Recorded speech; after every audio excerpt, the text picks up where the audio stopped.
Hello and welcome to Asianpulse. I am your host, Kajal Pal.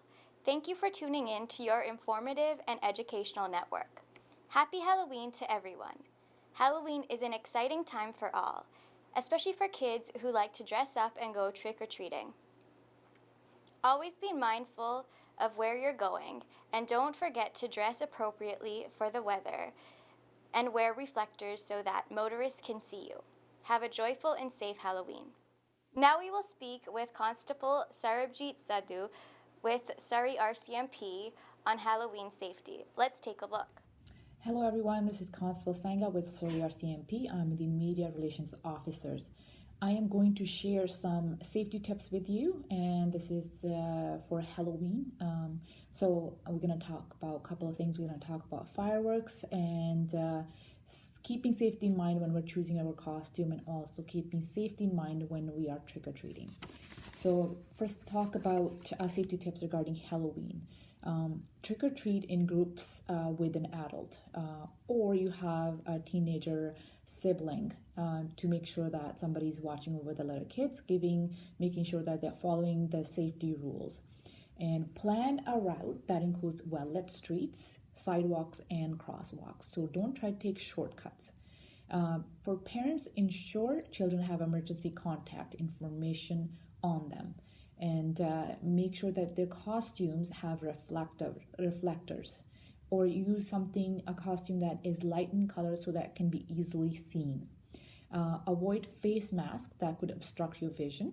Makeup or face paint is a safer choice. Leave any fake weaponry at home, and when I say that, what I mean is any fake guns, any fake knives or swords. Keep those at home, because somebody could assume that they are real, and then it becomes a problem. And we also want to remind that some families do choose to take their pets outside on Halloween for trick-or-treating, but pets are frightened by the sounds and the sights.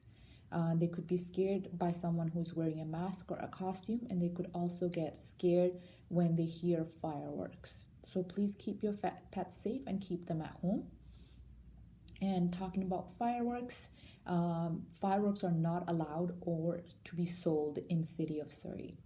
The only exception is that you have a permit from City of Surrey Fire Department, and you have a federal fireworks supervisor certificate.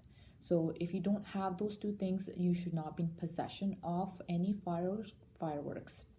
And I want to remind people that if you are caught selling or setting off illegal fireworks, you can face fines. And misuse of fireworks can also cause injury to people who are not careful, and that could lead to criminal charges. So let's keep this Halloween be safe and sound for everyone. If you have any safety concerns regarding misuse of fireworks, please call the bylaws line. Their bylaws number is 604-591-4370. You can also call the Surrey RCMP non-emergency line, which is 604-599-0502, and only call 911 if it's an emergency.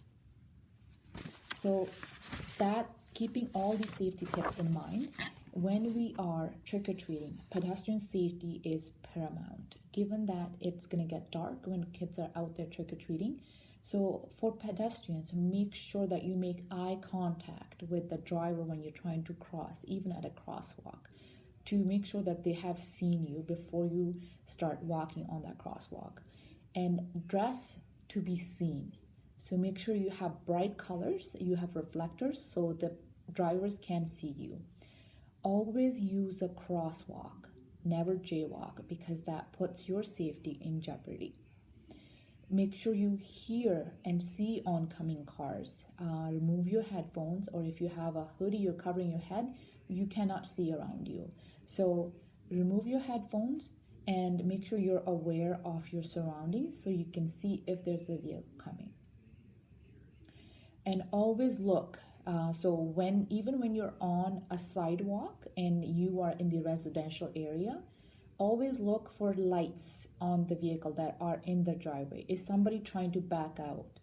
If they can't see you, that's a problem. So stop, look before you go.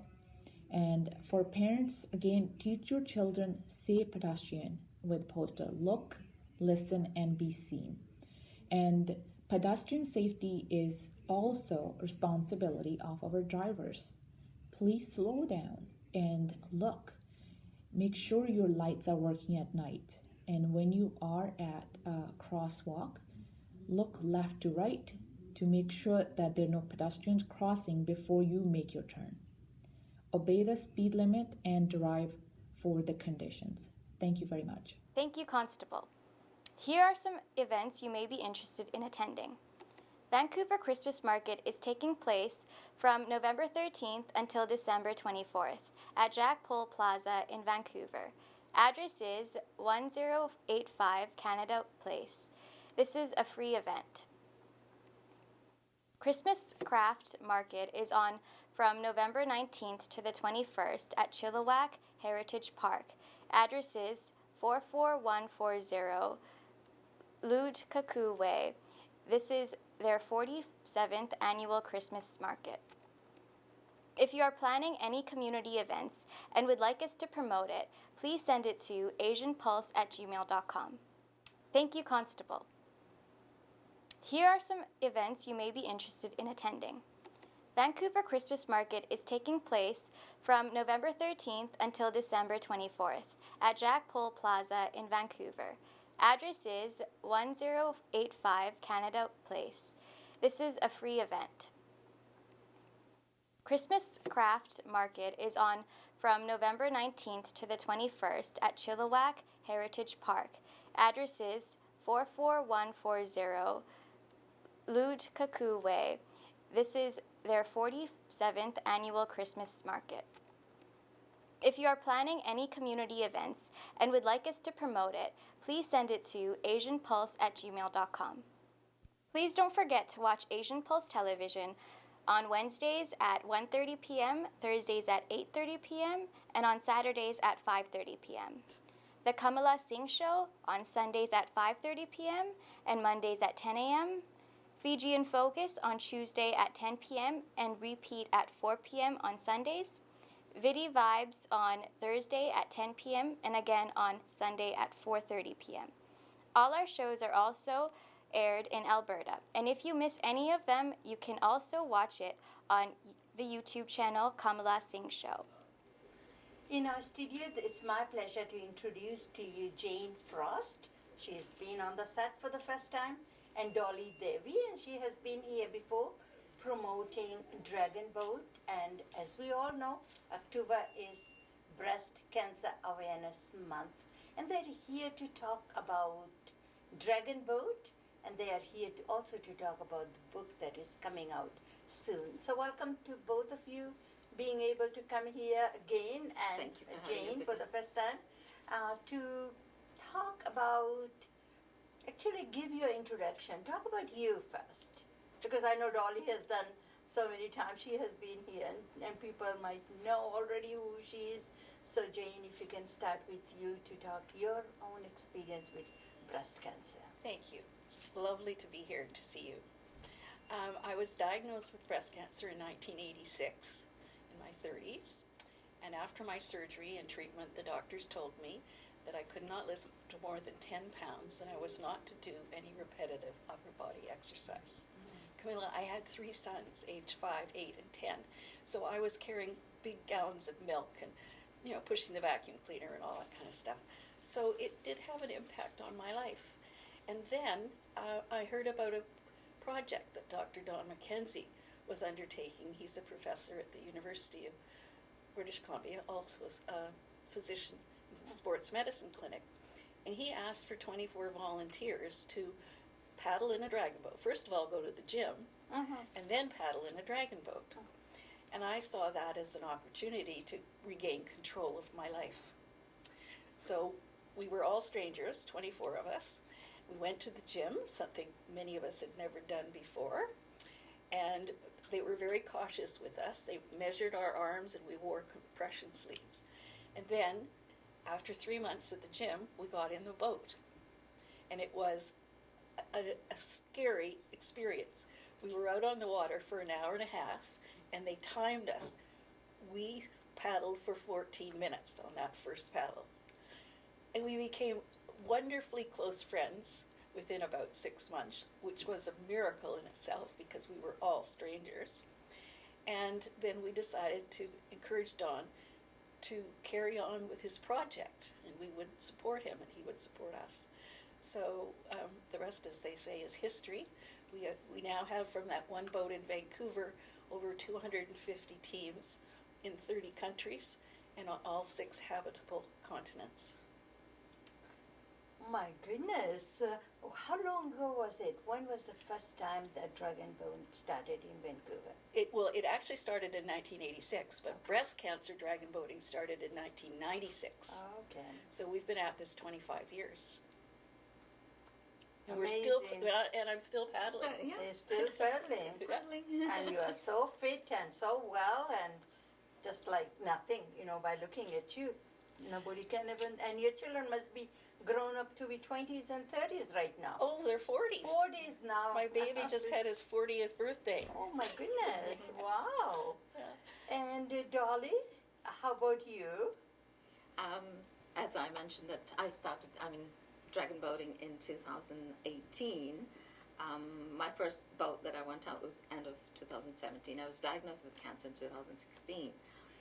And that's where I started, and I totally changed my life being a dragon boater and walking with, paddling with this amazing, amazing woman in the boat. And that sort of started and very inspired me to have all these ladies so strong dragon boating. And I think that gave me the inspiration to launch Dragon Boat in Fiji for breast cancer Before survivors. you were diagnosed with breast cancer, have you ever heard about this Dragon Boat that there have No. been? No, No, really? I did not. No, I did not. When I was going through chemo, I was Yeah. watching the television, and there was a Dragon Boat Festival in July that happens at the Concord Pacific. And that's where I saw it, and I tried to find out where I could dragon boat as a breast cancer survivor. And that's how it started. So you have been there doing it for so long, and Yes. you just recently joined in, and you are doing it locally here, and then you took the boat to Fiji too. And Yes. due to the pandemic, because nothing happened in last almost 2 years. Yes, we launched But it. as soon as it's gonna open up, you're gonna go back. So you want to start this dragon boat in different cities and different countries. How do you pick where is the next place you're gonna be lodging? I think it depends on the individual person, which country you're from, and what other countries around that you're connected to, and where you want to take it. I think it all depends, as we're all in a boat in different countries, or for me being here, where I want to take it next. And there is already in the plan where I'm taking it, which I cannot reveal at the moment. Jen Frost and Dr. Dawn is aware, and of course Adriana Botelli, she can't be here today with us. She helped me a lot. She assisted me a lot in Fiji, and Dr. Dawn and Kim Bonomo and Jen Frost had really helped me a lot to take it to Fiji. And now from there we're going somewhere, which I can't. Yeah, you don't know yet, And maybe. after, let's see how it is next year, year after. I can just add that Dolly is the kind of person we need in every location because she promotes it, she loves it, she puts her heart and soul into it. I think it's a teamwork. Thank you for being so kind.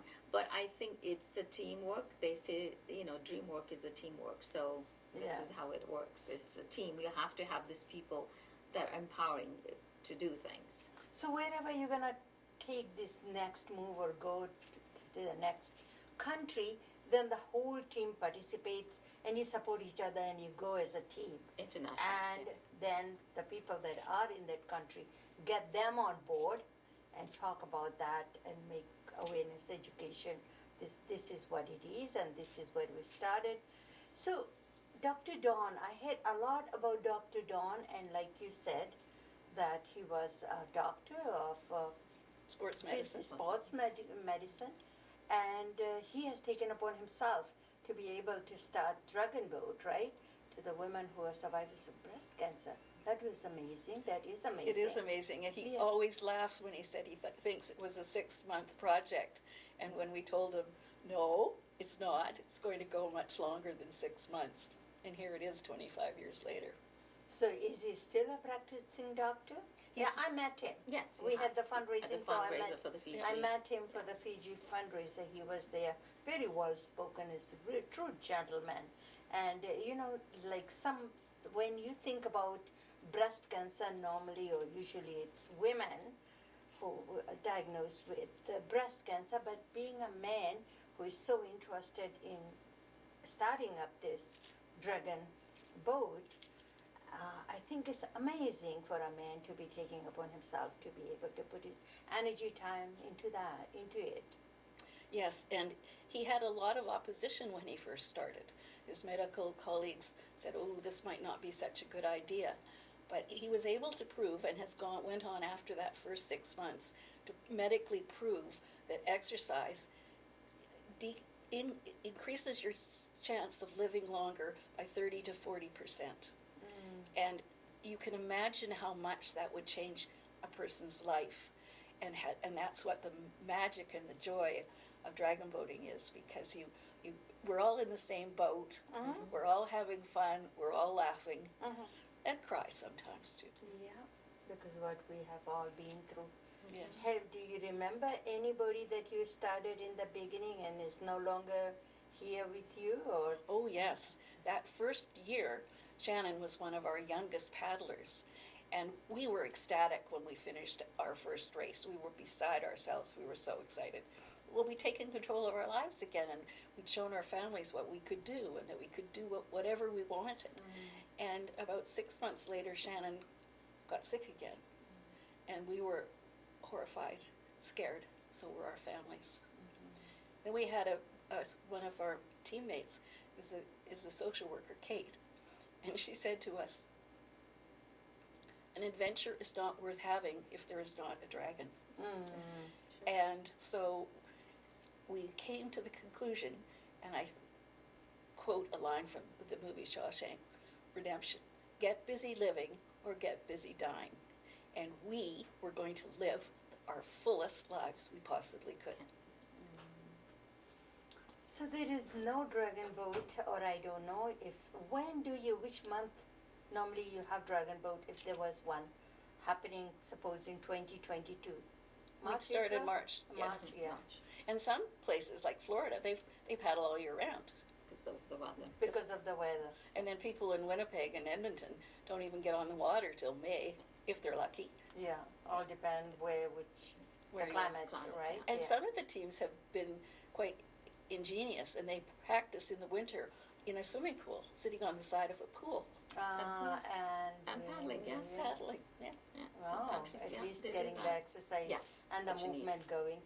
So knowing what we know right now with the pandemic, do you think they're gonna be Dragon Boat Festival or whatever coming up next year? Yes, certainly. Okay. Concord Pacific, Yeah.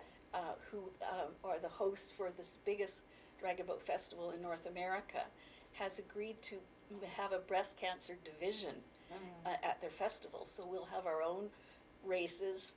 We'll be able to get together with teams all Yes. across Canada. And it will be a wonderful celebration of our 25th year, which we weren't able to celebrate this year. Because, yes. Wow, Because of that's pandemic, exciting. It is very exciting. So before you go in the water, because since we haven't moved or haven't done any exercise, you do have to practice. Go in the water and practice. Well, you go to the gym. You go to the Oh, gym. go to the gym. Oh, yes. Yeah. Yeah. Like we do. We go to the gym. You can't just jump in a dragon boat and start paddling. That would not be healthy. No. That's Go to why the we gym, had to yeah. go to the gym initially. Something, as I said, many of us had never done before. Yes. And you can do exercise, now if you can't go, you start exercise at home. Just if you want to join us, start doing some exercise at home. And of course the rest Is it? can Do you see that new people are joining every year? The people Yes. that are diagnosed or recovered from breast cancer, and they want to support them and get help themselves. Actually, they want to be part of the team. It's just like a support group. You are having fun at the same time. You all have been through that. It's also become a support group. Cancer had come back in my lungs and my bones. So they gave me a 5 to 10% chance of living 5 years. And here it is, 22 years later. Wow.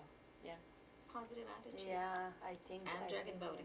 Dragon boating and thinking positive, I know. I Yeah. mean, when you hear things like that, cancer, any kind of cancer, you think, oh, that's the end of it. That's where it doesn't matter how high your self-esteem is. From there, it just hits the rock bottom.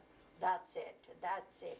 So if you're going to have that kind of attitude, maybe you may not be able to get off and survive. But even that should be treated like any other disease, like diabetes. Like You a know, chronic treatment, disease. Yeah. A chronic disease. And we paddle for the woman on the shore who has just been diagnosed. Mm. We want her to see we're all different sizes and shapes, Yeah. ages and capabilities.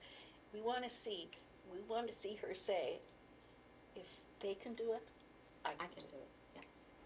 I think there's a lot of stories in the book about it, well, how it's inspired the people to take dragon boats in different countries, I believe. And she's done more about the book than Yeah. I have. It's just that there's a part of Fiji in the book. Yeah. But she's done a lot. So let's talk a little bit about the book. The book is not launched as we speak right now, Tomorrow. but by the time this show will go on the air, Yes. the book will be launched. Where would one be able to find the book, and what's in the book? Well, the book is authored by two veteran founders. Michelle Hanton, who's in Australia, she founded Dragon's Breast Australia, which now has over 40 members all across, 40 teams all across Australia. And Eleanor Nielsen, who's a Canadian. And they met in about 1998 and became fast friends. Eleanor lives in Toronto, and she started Dragons Abreast Toronto. So they decided that the time had come to write the history of breast cancer dragon boating. And so they asked people to give their stories and give their comments about what the experience had done for them. And they collected all of those stories and their little vignettes of adventures that people have had, such as we went to the Vogalonga, which was a paddle in the waters canals of Venice. We went to the Queen's Diamond Jubilee with a group of international paddlers, and we paddled in lots of different places. Different countries. So in the book, this will be stories about all the people that have survived Yeah. breast cancer and their own survival and their own story. Yes. So I urge everybody to go. It will be available on Amazon. It will. Yes, it will be. Yes. So look for that. What is the name? Internationally abreast. Internationally Abreast. Yes. Exercise as medicine. Okay, exercise as medicine. Medicine. Okay, as soon as that's out, you should all pick one up and read for yourself that women that have been survived with breast cancer, and because this is not the end of it, and so many other women will be diagnosed with breast cancer in time to come or future.